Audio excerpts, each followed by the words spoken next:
Welcome to The Business Behind Your Business, the podcast where we delve into the financial strategies and insights that drive success for small and medium-sized business owners. I'm your host, Paul Sweeney, and in each episode we bring you expert guests who share practical advice, real-world experiences, and actionable tips to empower you on your business journey. Whether you're a seasoned entrepreneur or just starting out, get ready to uncover the secrets to success and gain valuable insights into the business behind your business.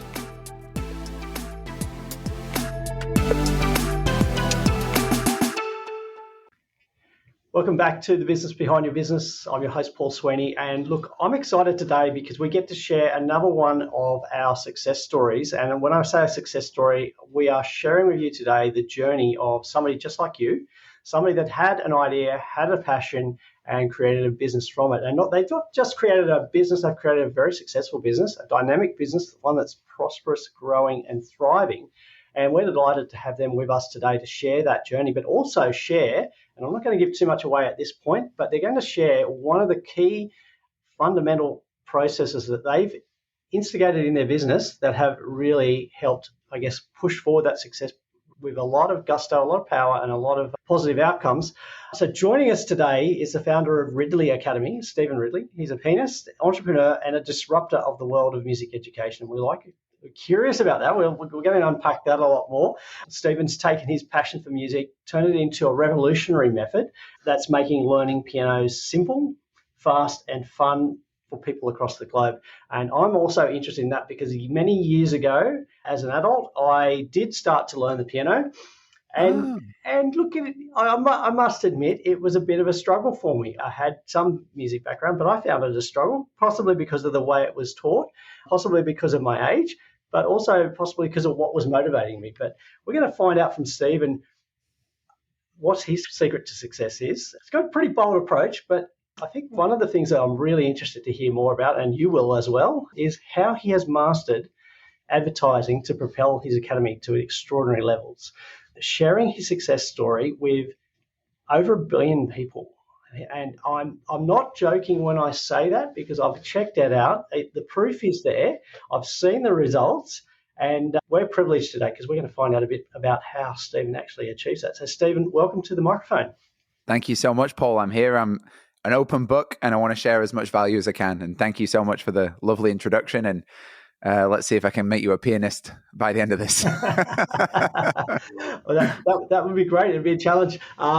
Look, it's exciting to speak with you. And look, when most people think of a piano teacher, I guess what comes to mind is the old lady with the darkened studio, the gas heater on, and the torturous scales and classical music, and the kids going, "Mum, please don't send me back there." Yeah, you're describing my own teacher. That's who I had.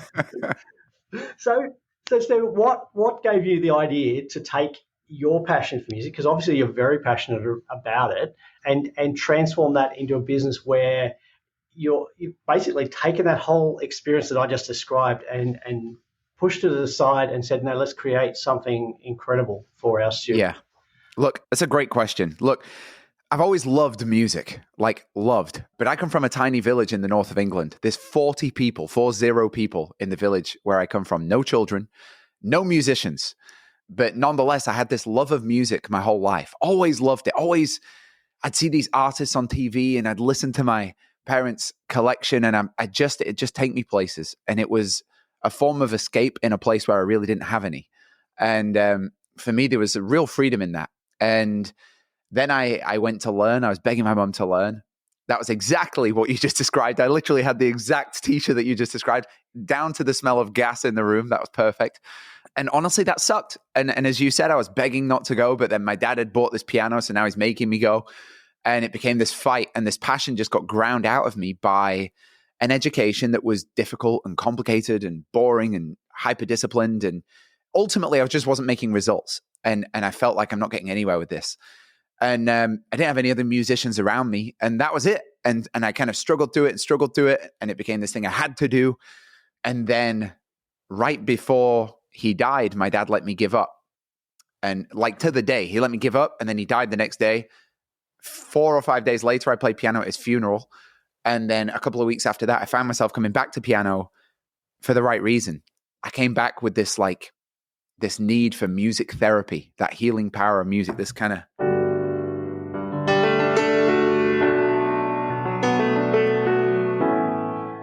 I don't know if you can hear that, but I'm recording it. I can send it to you. It's an amazing tool. And I built a new relationship with that instrument, and that relationship changed my life. I was able to, well, it took a while for me to do. I became an investment banker. I hated that, and I quit to play music in the streets. Everybody told me I'd lost my mind, and maybe I did. But I went around the world playing music, and I felt like I'd become the kind of person I most admired as a kid. This kind of free, very living person. I'm going around, I'm experiencing things. It's an adventure. I don't know where I'm going to be next week, literally. And, I push a piano in the streets, and 5 minutes later, there's 500 strangers surrounding me. And then I get to meet them at the end of it. And I meet them on a really deep level because music somehow does that. And, I come from this like lonely childhood and, got bullied a lot at school. And then all of a sudden I've got this tool, and 5 minutes at a time, anywhere in the world, I can make hundreds of friends. And I get shows, and I get work, and I get this. And it's just there's so much motion and adventure. And that was an incredible thing. Still is an incredible thing. I'm still doing it. I'm just perpetually jet lagged. But how that became a school is, it was very organic. Just, I found I was having the same conversations over and over. And it was people exactly like what you just said at the start of this, where you're like, oh, I used to want to play. And then you kind of relay a bit of a negative experience with some form of education. And now it's sitting there not moving. And that sucks. And it sucks especially now that I've been through it. And I know what that means when you have it. I know how that enriches a life. I know how good for you having that skill is. And after listening to this a few thousand times, thinking somebody should do something about this, I realized that maybe I'm somebody. And I set out just as a fun, I never thought this would be a business. I just set out as like a fun, geeky activity. Could I come up with some cool things to be able to teach somebody piano so fast that when I'm doing my stage show, I can take somebody from the audience and in front of everybody, get them playing piano in front of like 2,000, 3,000 people? Can I turn a bus driver into playing piano on stage in front of everybody? And I came up with a bunch of these tricks, and then I'd go around doing shows and I'd do it. And it was always like the highlight of the show, and it always created this huge effect. And I was like, well, what if I could go more than that? And then I started, I'll skip the story, but I spent 9 years redesigning from zero music education, as you said, into a way that's fast, that's fun and simple. And that was definitely not a straightforward process. It was a lot of iterations, a lot of fumbling and stumbling, a lot of falling down, frankly, wasting far too much money and dead end ideas. But through that process and through staying in an attitude of curiosity, just playful curiosity, I figured it out. And I came up with this thing, which I've unimaginatively called the Ridley method. And now I've taken that, as you said, we're well over 1 billion views of people that I'm delivering that message to. Our ads are more than 3 billion views. And I've taught this method now to millions of people in free seminars. And we've got many tens of thousands of students in the academy in over 40 countries. I think we just crossed 37,000 students, which is wild because just under 3 years ago, that was 12 students. And it was me on my kitchen table in London thinking, I wonder if, and so it's been the wildest journey. And that's the story. That's the honest story of it. Look, I want to pick up a couple of things from what you've just said. So you mentioned some time periods there. You mentioned 9 years to develop. Yep. 3 years since you had your first students, and you only had 12. Okay. So if we go back, if you look at a lot of music teachers, and if they've got 12 students, they're a roaring success. True. Okay, because a lot of them don't have that many students to start with, particularly the ones like, I know I've got one of my sons that actually goes and teaches saxophone, but he's got one student. It's not his full-time occupation or what he wants to do, but to build up, he's going to have to invest a lot of energy, a lot of time to deliver that one-to-one. So you've changed that process, but what I particularly want to reinforce here is that you've taken 9 years to get to where you are now, because a lot of people are going to look at you and say, great, he's had this overnight success, but 9 years is not overnight. And you mentioned you've had a lot of trouble, not so much trouble, but you spent a lot of money. You had a lot of, I guess, going back and reworking what you were doing to get to the point where you are now. So how did you feel about that process? Yeah, well, I can go even further than that, Paul. If you want to really know under the hood, it was 12 years. It's 9 plus 3 until this really starts popping. And over that time period, so I'm going around and doing shows, and I feel so lucky that somehow people are paying me to be an artist. I constantly feel like I'm getting away with this, and this might end at any moment. Like, it was so perplexing to me. It took me years and years and years to kind of get over that. It's still wild to me that people will pay me to go do shows, and it's the thing I love the most in the world. But to really give you the perspective of that, I would get this money from these shows. I'd go and do a bunch of shows, and then I would lose it all on an idea that didn't work out. And I did that, I want to guess, more than 30 times. At the same time as throwing myself into all these different seminars and spending so much on education also to try and become better. And through each of those iterations, you're made wrong, right? You put all your money into a thing, you're sure it's right, and then it isn't. Oh, I know you're going to get back on the horse and do it all again tomorrow and go out and do the same thing. And that really was the journey. And it certainly wasn't an overnight success. Even after launching it, I was iterating that over and over and over. And I still, every time I discover something cool, I update the product and I put like more cool discoveries in there. I'm about to put a whole new section in this week. So I feel like the word for this and the attitude for this is create. I think business and life is a creation. And this is your masterpiece, right? We have a certain amount of time and you get to build something. And, kids build Lego and then adults want to build something more meaningful than that. And the process of building is very often having to like throw something together to realize it doesn't work. And you're absolutely on the nail with that. It was very much that process, and a very thankless process of everybody around you sort of softly insinuating that maybe this isn't for you, year after year after year. And that's the truth of it. Yeah. So, look, you going right back to the beginning, you identified a need. Okay, you identified something that people were really interested in. They wanted to learn, that got them excited. But the way you came up with, I guess, the product to deliver to them, it took a fair bit of research, a lot of investment, a lot of capital. Just over $3 million. Okay, that is a lot. That is a lot. And I guess what we're looking at here is like in that experience of that testing, failing. What did you learn about, I guess, the end user, the customer that you were trying to sell to? It's an amazing question again. Look, I can save everybody 2.7 of that 3 million because I started out with my vision. It's the absolute wrong thing to do in business. I had a vision based on kind of a gut feeling, my own experience, my own opinions and ideas. That's how you make a great piece of music, right? You follow your intuition and you put out a great piece of music. It's really not how you build a great product. What I discovered through a lot of iteration is the best way to build a product is to talk to the customer and survey them and berate them with questions. And by the time I'd finished, the final product, I went and stood in the middle of the street in Oxford Circus. And over the course of 2 weeks, I surveyed 17,000 people directly, myself with one other person, directly asking them the questions. 17,000 people. The reason I picked that place is because the whole planet is in Oxford Circus. It's the busiest shopping street in the world, and all the tourists of the planet walk through it. And so I was speaking to Brazilians and Indians and Americans and English people and seeing, luckily, so much commonality in their answers because music really is a universal thing.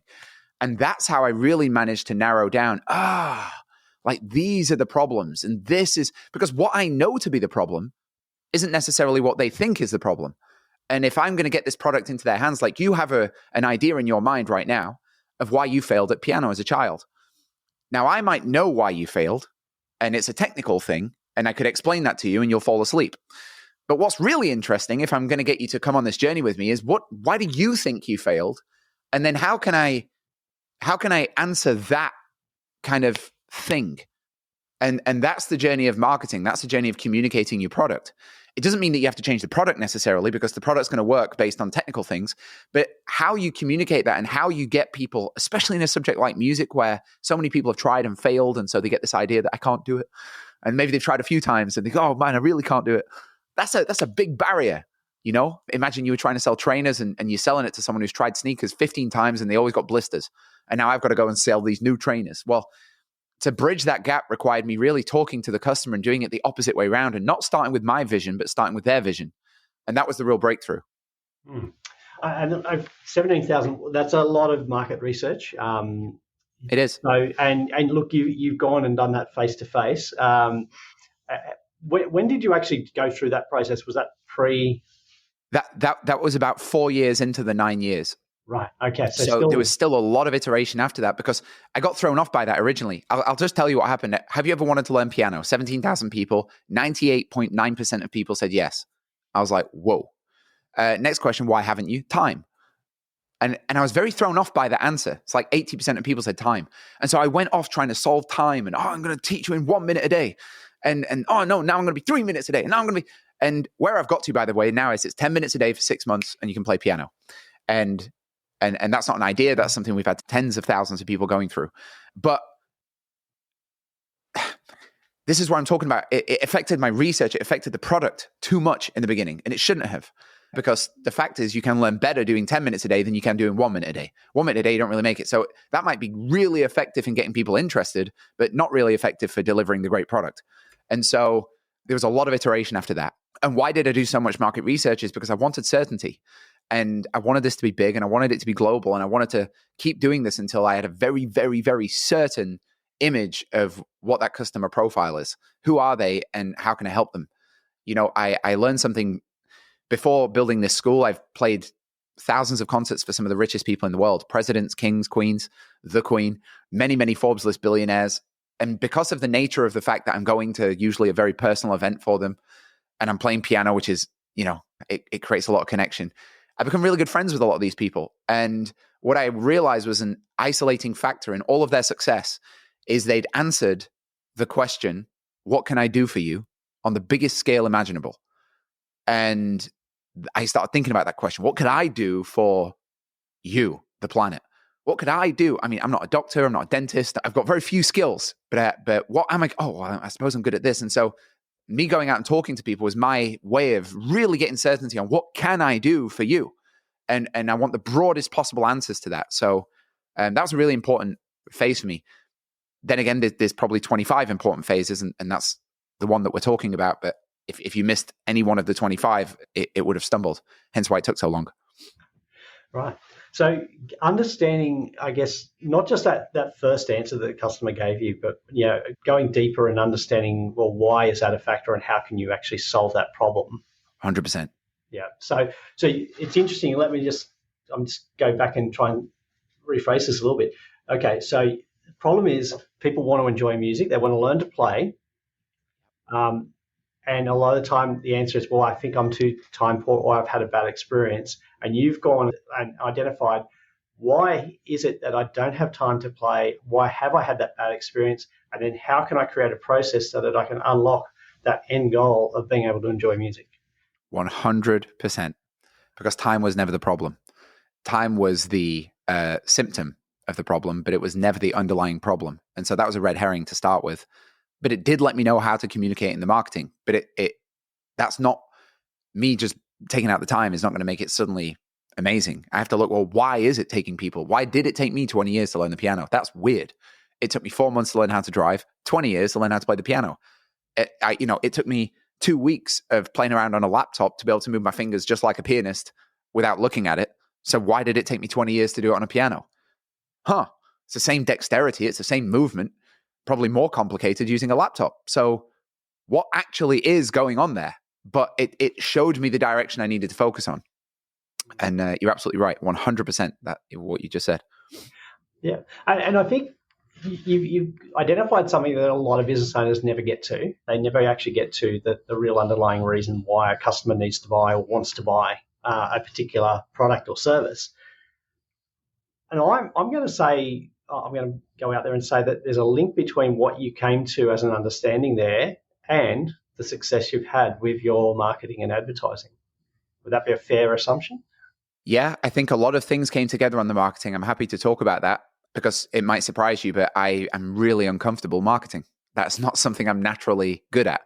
And it's not something I feel naturally comfortable doing. being English, and we're not really a self-promoting people, and it came really unnaturally to me. So it's lovely to have such a nice compliment, but I think there's a few factors that make effective marketing. Of course, a great product is top of that list. Being able to communicate it appropriate to the reality of the customer, like what's real to them, is definitely a big part of it. But for me, the thing that I hope comes across in all of my communication is there's never been a stage where I needed to do this. And I was always very aware, and I'm still very aware, that like the cushy life would just be, I can just go I get significantly overpaid to do these concerts. I can just go do concerts and have the best time and fly around and meet interesting people and blah, blah. Like, I'm doing this as an act of service. And it really is a genuine desire to improve this area for the planet. Because I grew up in a village where everybody could have been playing music. And what would that have been like if my mum was a midwife, and as you progress in that career, you tend to get more and more problems. So towards the end of her career, she's coming home and maybe the mother died, maybe the baby died. And that joy that I used to see in her eyes was grief. And what would her album sound like? And what would her state of beingness be if she had this tool to creatively get that out?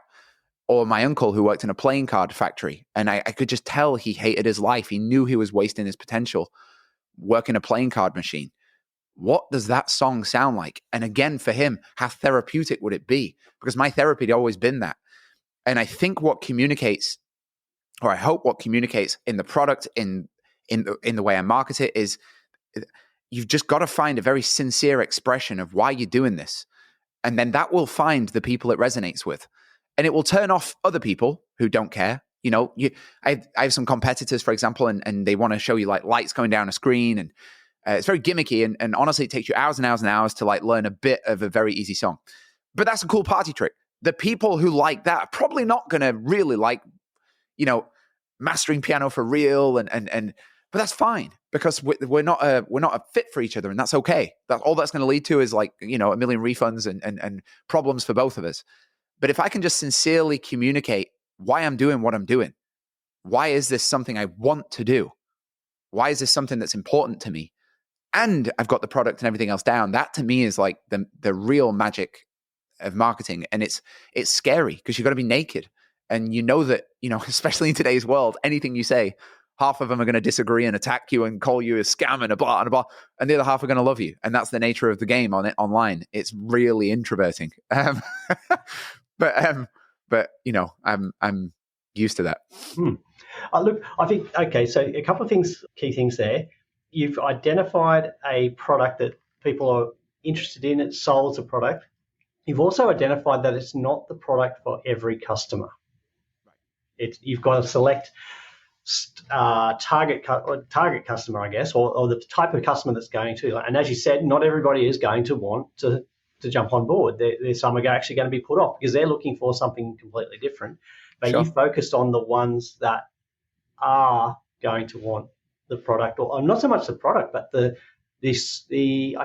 end story of what you're delivering there. They're not actually interested in a course. They're interested in, like you said, how it makes you feel, the ability 100%. to actually just sit down. And it's interesting. So all of my kids have gone through and learned 2 instruments, piano and another one. And it's interesting that occasionally, for some random reason, one of them will go downstairs and just sit at the piano and just start playing things that they enjoy, just as a way of sort of switching off from exams and study and whatever else is going on. And sometimes I'll sit there for a couple of hours just enjoying how it makes them feel. Yeah, I call it the place without time. And I have a tattoo on my ankle called Flow. It's just the most magical space to get into. That was my childhood, what you just described. I'm a bit of a science geek, by the way. I've now researched, there's over 1,800 studies. I recently published an article on medium.com where I cite all 50 the top 50 research papers, but there's over 1,800 studies linking directly playing piano to increased longevity.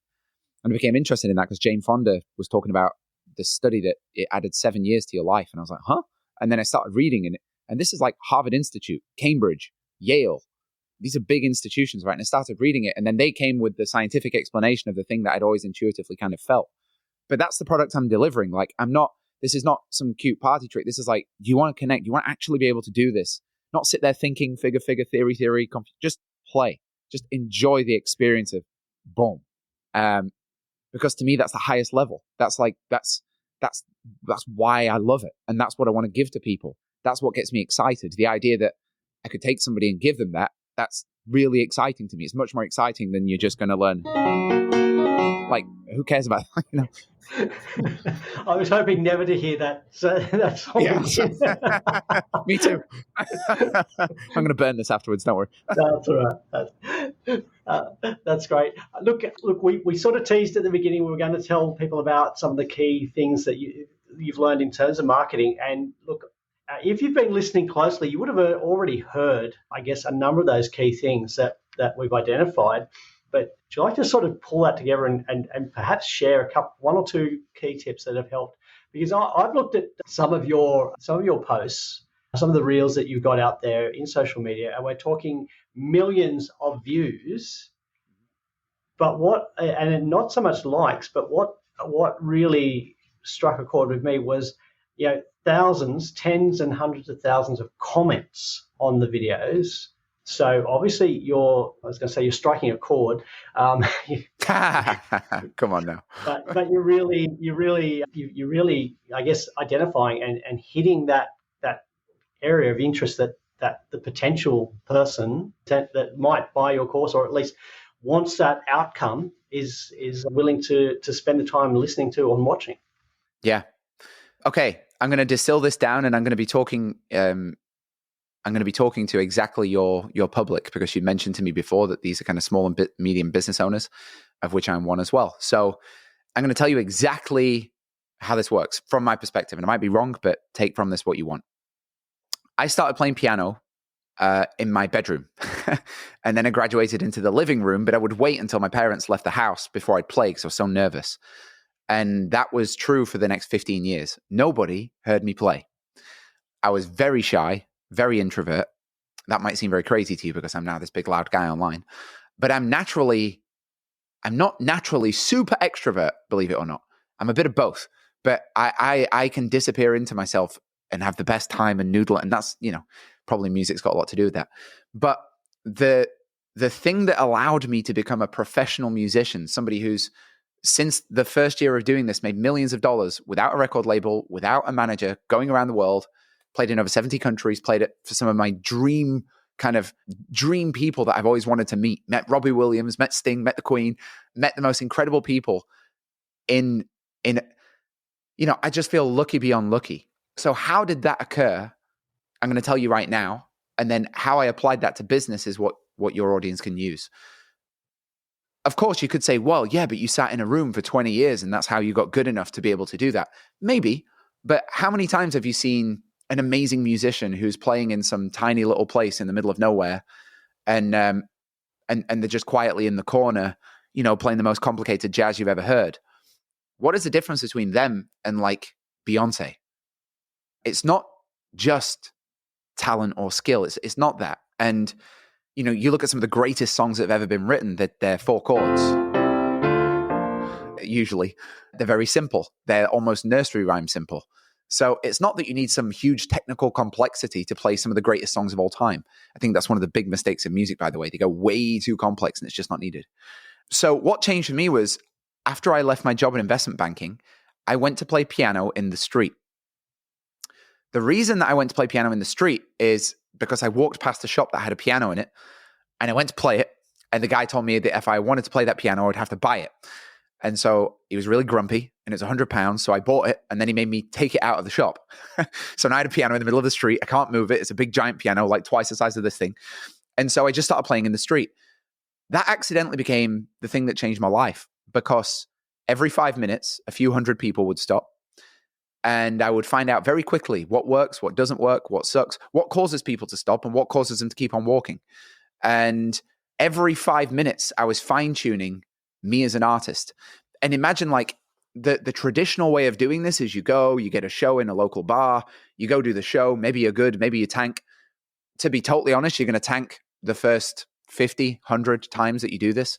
Well, if you're doing that one show a week, that's 2 years of sucking. And that's really demoralizing. But I managed to get 2 years of sucking into like 2 hours, because every 5 minutes I'm doing another 400 or 500 people, and I can, oh, wow, this worked and that worked. And oh, wow. And they like it when I do this, and I like it when I do that. Wow. And now I did that for 9 months straight. Every single day I played in the streets all around the world from 8 o'clock in the morning till 1 o'clock in the morning, every single day. And by the end of that, I knew you can drop me anywhere on earth and I'm going to connect with an audience and give them an amazing experience. I have got this ability to connect with people, and that was grooved in through 9 months of trial and error every 5 minutes, whatever that is, 16, 17 hours a day. That's what it took. That was my market research that took me to like being the artist, if you like, that I am. It's very organic. It's not artificial. It's just a natural back and forth with the people that you want to communicate to. Now, how does that apply to marketing? Because when you come into marketing, you're going to do much the same thing, and it takes balls. It takes real balls, just like going out into the street and playing when everybody's trying to catch the number 44 bus to get home and they find you a nuisance. It takes balls to just go, hey! And it's the same in marketing. Like, it's unnatural. I know you just want to watch that YouTube video and you don't want me popping up saying the same thing because you've seen the ad 16 times.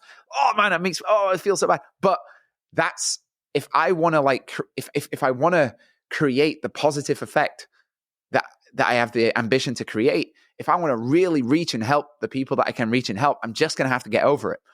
And so marketing for me, it was the same process in the beginning, and it was doing hundreds and hundreds, and I'm not exaggerating when I say this, hundreds and hundreds of ads, hundreds and hundreds and hundreds of organic pieces of content to just find what sticks and what didn't. And I wasn't perfectionist about it. I wasn't, I've got to make this thing. No, I'm just throwing it out there because it's the online equivalent of me playing in the streets. And if people walk on by and I get no views, great. Then nobody saw it. Failure is quiet online. If nobody saw it, then nobody saw it. So failure is really quiet. There's nothing to be scared of. It's not like millions of people are going to see you fail. If millions of people saw it, then it was a success, right? So you have nothing to fear in this game. This isn't like the streets. It's very safe. But it was that same guerrilla attitude that I took to it. The big thing that changed for me was in COVID, because I didn't value social media before COVID.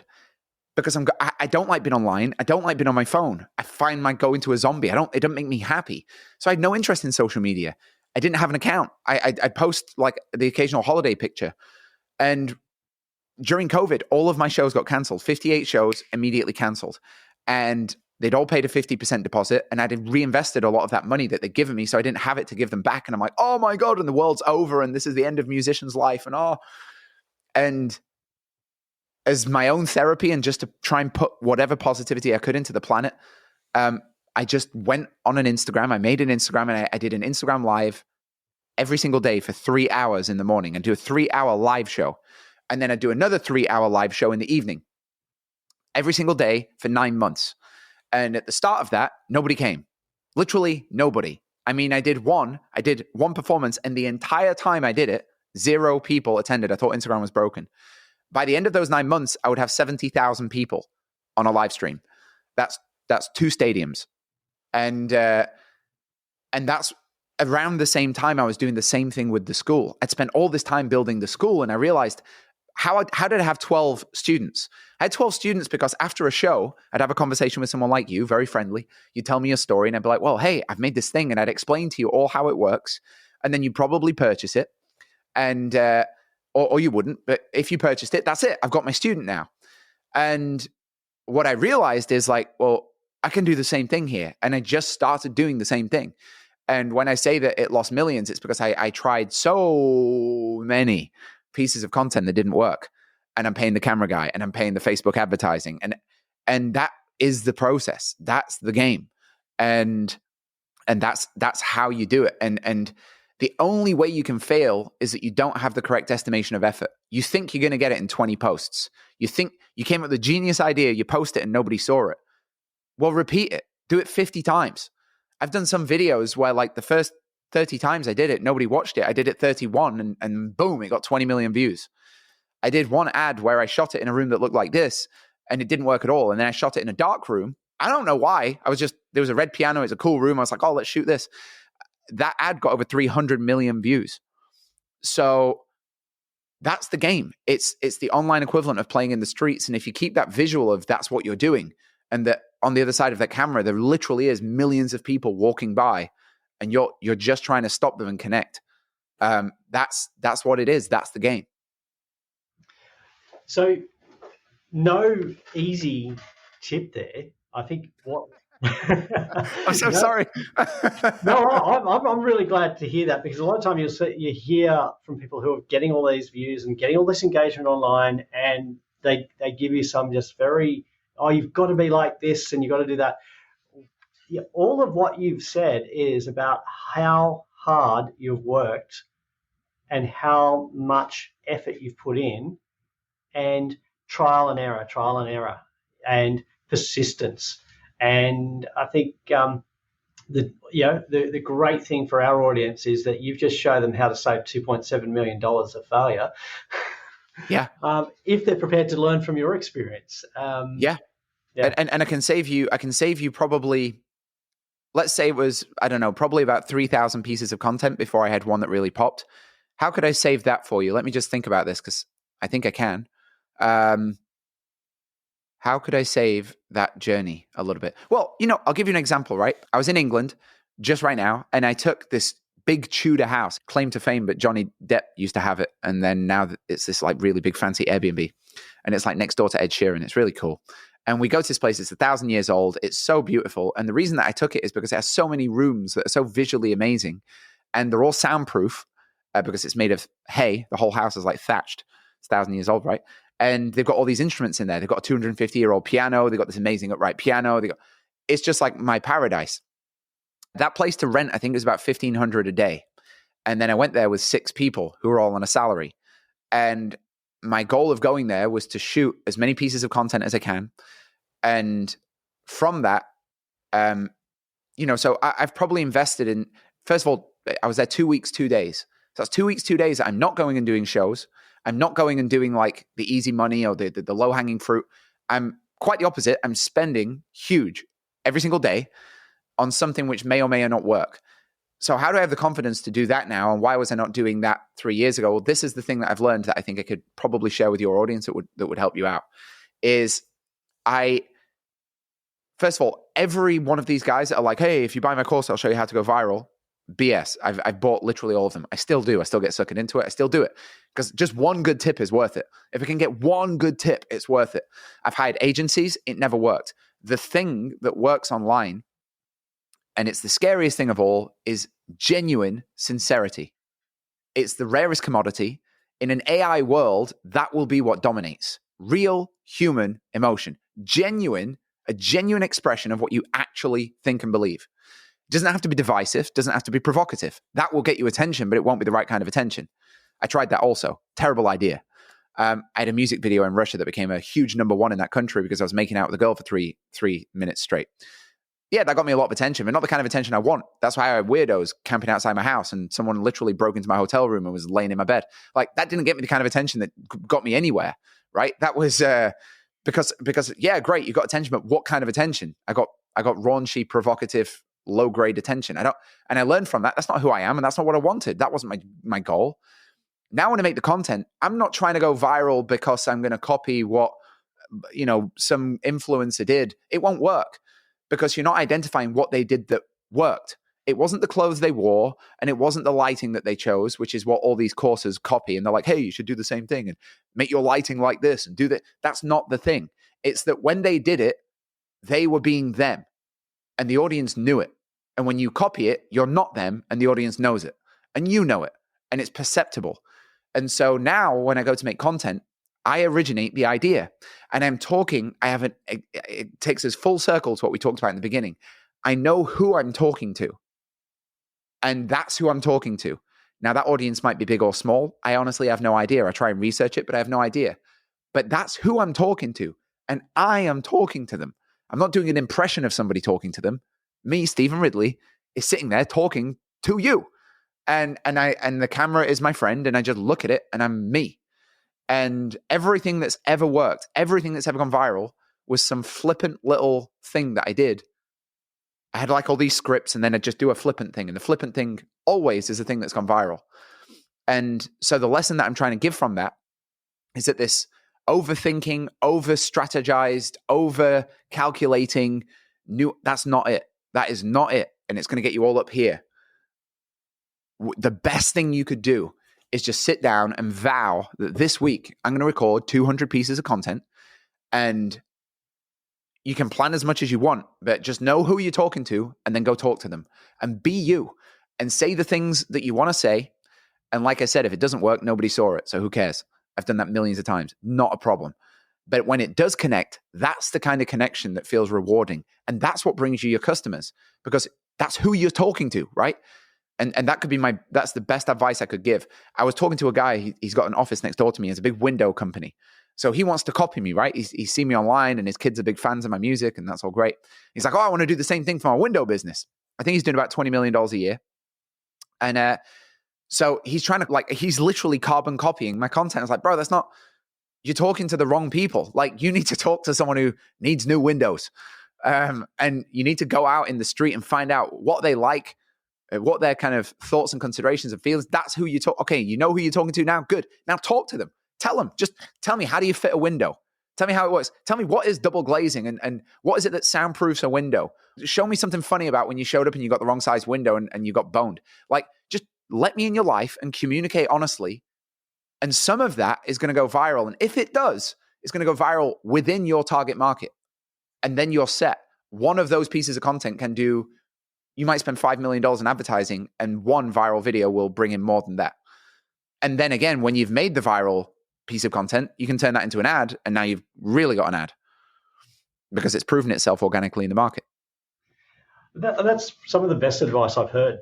And like you, I do keep my eye on what's going on, what should I be learning, what should I be doing, what courses do I subscribe to find out how to improve. But I think you really nailed it through, not just through what you've said about being genuine and sincere, but also through that whole process of understanding who your customer is. Not just understanding who your customer is, but what is the outcome that they want to experience? What are they looking for? And you've connected the whole thing throughout. And look, we'll look at it and we'll see, okay, the millions of views on social media. But if we only look at that, we're missing the fact that you've done all this work to identify how can you make something that you're passionate about a great experience and outcome for many, many people. Yeah. And I'll tell you something that'll blow you away, Paul. If we look at the financials, some of the most lucrative content I've posted was not viral. It didn't get millions of views, but it reached exactly the people it needed to reach. And so maybe it only got 20,000 views, but that brought in 8,000 students, or that brought in, because it was so correct. I can give you an example. If I went online right now, we are the 10th of April right now as I'm talking to you. If I want to get a viral video, you know what I'm going to do? I'm going to go talk about tariffs. I'm going to talk about Trump, China, tariffs, fear mongering, the stock market, yada, yada, yada. It will go viral. That is such a waste of time. All I'm going to get is my DMs blowing up, people arguing at me, blah, blah, blah. I've done this, by the way.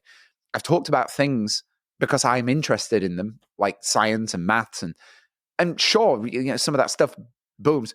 It's just from a business perspective, you can do that. That's your own personal stuff, right? But from a business perspective, totally useless. I've done some performances where, there's a video on my Instagram. You'll see I'm playing this piano and I'm banging it, which I just randomly made one day at 5 a.m. In this empty place in the middle of COVID. So that got 21 million views. I don't know that that's really brought in students to the school because it's a different public. That's going to people who want to see amazing music. And that's my version of amazing music. That's what I do. So, but that brings in a different thing to me. That brings in people who want to come to my shows and people who want to book me for concerts and things like that. So that would be a relevant piece of content for that audience. Because what does that audience want? Moving performances. Good. What's my target audience want for the school?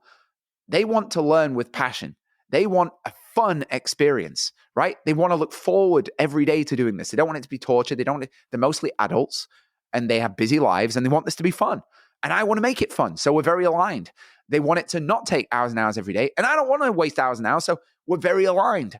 They want to, the people that are really going to come into the school kind of want it for the benefits that it gives, be that because they want to play in their community, maybe they like the idea of playing with their family or at special occasions or their church or their local community, or they just want to play for themselves and they've connected with music as an audience member. They've got those songs that like move them and like, wow, what would it be like if I could actually do this? There's something a bit deeper there. And so when I just talk to that person, and that's who I am, right? That's like, you can probably tell that is who I am. So when I just talk as myself to those people who I naturally have affinity with, an agreement with, it might not go viral, but it actually doesn't need to be business-wise a great thing for the company. And that's another pearl of wisdom right there for you. You don't need to get too introverted about the views. Because again, you could go you could get naked and wear a thong and do a silly dance and you're going to go viral. That might not do anything for your accountancy company. No. It would probably attract the wrong. Well, it will definitely attract the wrong kind of attention. Yeah. No, I definitely making sure that the message goes to the right audience, keeping there. I can't stress that enough. Look, I've thoroughly enjoyed our conversation today.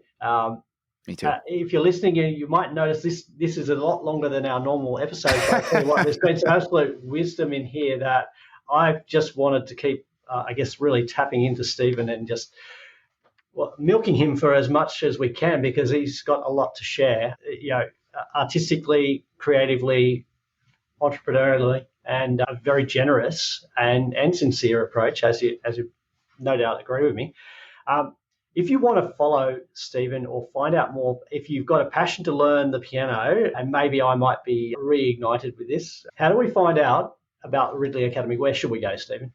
Yeah. Well, first of all, Paul, I'm going to gift you my course because it is going to hurt me if you don't at least end this playing the piano. So we're going to get that going. If you want to find out about me, you can follow me on Instagram, which is either Stephen Ridley, Stephen with a PH, Ridley like Ridley Scott, or the Ridley Academy. If you go to ridleyacademy.com, you will see that's my website. And I do very frequently free classes. So if you want to actually come and try this for yourself, you'll probably see my ads. You'll probably see some video of me online. You'll find when I'm doing an event, I'm not quiet about it. So just follow me and then come along to one of these live events and let me show you a completely new way of doing it. The worst thing it's going to be is a hell of a lot of fun. So that would be my message for that. I also just to say, Paul, thank you. I also didn't plan on being here this long, but I'm more than happy to keep coming and sharing my journey as I go through it. I by no means got all the answers. I don't consider that I'm even 1% to where I want to be. But if I'm able to share anything and it helps people, there is no competition, guys. Like it's all, this is such a mistake. And it's probably my closing statement, but there is the illusion of competition online. There's the illusion of competition in business. But if you really want to get somewhere, you should cooperate. Me coming on here today is an act of cooperation. Me sharing everything I have to share, it's an act of cooperation. The school itself, I could keep all these music tips for myself because I know how to do it. And I'm going to be the most special artist ever. That doesn't work. That's a competitive mindset, and a cooperative mindset I've found to be the single greatest thing for my own personal success, for my own personal satisfaction. So I'm always willing to help. Anybody can DM me. Anybody can email me. You can find me on LinkedIn. I write articles on medium.com and Substack. I'm very, very willing. I want to help. I want to be a friend to the world. I expect the same in return. And I think that's how we have a better planet, which is obviously much bigger than all of this. And so I thank you for your generosity also, Paul, and giving me the platform to talk about it. And I'm happy to keep coming back as much as you'd like me.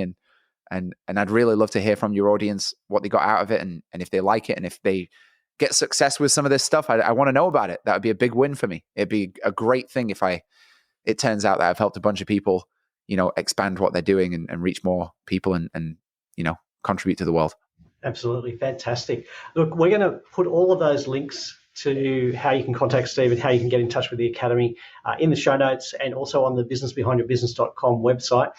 And please, if you've got any value out of this, which I know you have, I know you've got a lot of value out of this, don't keep it to yourself. It's not a competitive world. Share it with another business owner that needs to know this as well, and you'll be helping them. And you'll also feel great when you share some great content and great tips. So share the businessbehindyourbusiness.com website, share the podcast, particularly this episode here, because there's some absolute gems in here. And you know that because you've kept listening right to the end. We thank you for that. And look, again, Stephen, thank you. It's been an absolute privilege and a pleasure. And we've thoroughly enjoyed talking with you today. Thank you very much, Paul. That's a wrap for this episode of The Business Behind Your Business. We hope you found today's discussion insightful and valuable for your business journey. Before we go, don't forget to subscribe to our podcast on your favourite platform. Share it with fellow business owners who could benefit, and send in your burning questions because we love hearing from you. Missed any of our previous episodes or looking for additional resources to help grow your business? Head over to our website at thebusinessbehindyourbusiness.com. There you'll find our full archive of past episodes, along with show notes, transcripts, and links to valuable resources mentioned in each episode. Your journey to business success continues at thebusinessbehindyourbusiness.com. Until next time, stay inspired, stay informed, and keep building the business of your dreams.